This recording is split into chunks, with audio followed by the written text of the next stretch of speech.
హైదరాబాద్ తరహాలో మహబూబ్ నగర్ లోను హైడ్రా మాదిరి కూల్చివేతలు చేపడతారా? చెరువులు ఆక్రమించిన వారిపై కొరడా ఝులిపిస్తారా? అక్రమ కట్టడాల పేరుతో కూల్చివేతలు చేస్తారా? ప్రస్తుతం పాలమూరులో ఇదే హాట్ టాపిక్.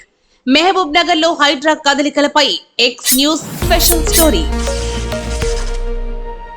హైదరాబాద్, రంగారెడ్డి జిల్లాలో కొనసాగుతున్న హైడ్రా కూల్చివేతలు ఇప్పుడు మహబూబ్ నగర్ కు తాకనున్నాయి.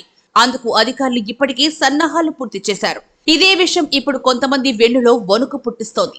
దీనిపై కొందరు హర్షం వ్యక్తం చేస్తూ ఉండగా మరికొందరు విమర్శలు గుప్పిస్తున్నారు. కానీ రాష్ట్ర ప్రభుత్వం హైడ్రా లాంటి వ్యవస్థను జిల్లాలకు విస్తరించాలని భావిస్తున్నట్లు తెలుస్తోంది.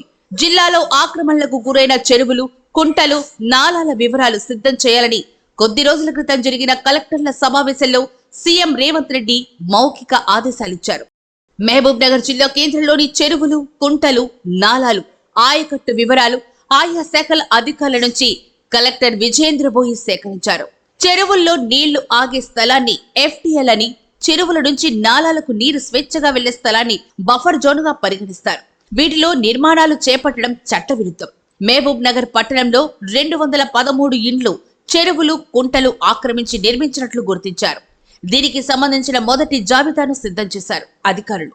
మహబూబ్ నగర్ పట్టణ నడిబొడ్డున ఉన్న పెద్ద చెరువు కూడా ఆక్రమణకు గురైనట్లు అధికారులు గుర్తించారు.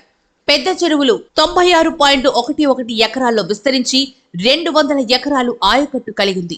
పట్టణం విస్తరిస్తున్న క్రమంలో 1989 నుంచి చెరువు ఆక్రమణకు గురవుతూ వచ్చినట్లు స్థానికులు చెబుతున్నారు. ఇక పెద్ద చెరువును 64 మంది ఆక్రమించి నిర్మాణాలు చేపట్టినట్లు అధికారులు గుర్తించినట్లు సమాచారం. అలాగే పెద్ద చెరువు నాలాలను కూడా కబ్జా చేసి ఇళ్లు కట్టుకున్నట్లు గుర్తించారు అధికారులు. అలాగే కొత్త చెరువు, ఏనుగొండలోని మాదిగకుంట, మంగలికుంట, SR కుంట, శ్రీనివాస కాలనీ చెరువు, పాలకొండ చెరువు, మయూరి పార్క్ దగ్గర ఉన్న చెరువు ఆక్రమణలకు గురైనట్లు గుర్తించిన అధికారులు అందుకు సంబంధించిన జాబితాను సిద్ధం చేశారట. అక్రమ కట్టడాలుగా గుర్తించిన ఇళ్లకు అధికారులు నోటీసులంటిచ్చారు. సుమారు 1000 ఇళ్లకు నోటీసులు జారీ చేసేందుకు రంగం సిద్ధం చేసినట్లు సమాచారం. అధికారుల నుంచి నోటీసులు అందుకున్న వారు ఆందోళనకు గురవుతున్నారు. రాజకీయ నాయకులను సంప్రదించి తమ గోడు చెప్పుకుంటున్నారట. ప్రభుత్వం నుంచి ఆదేశాలు వచ్చిన వెంటనే మహబూబ్ నగర్ లోనూ అక్రమ నిర్మాణాల కూల్చివేత ప్రారంభం కానున్నట్లు అధికారులు సంకేతాలిస్తున్నారు. మీకోసం మీ వెంటే ప్రశ్నించే గొంతుక ఎక్స్ న్యూస్.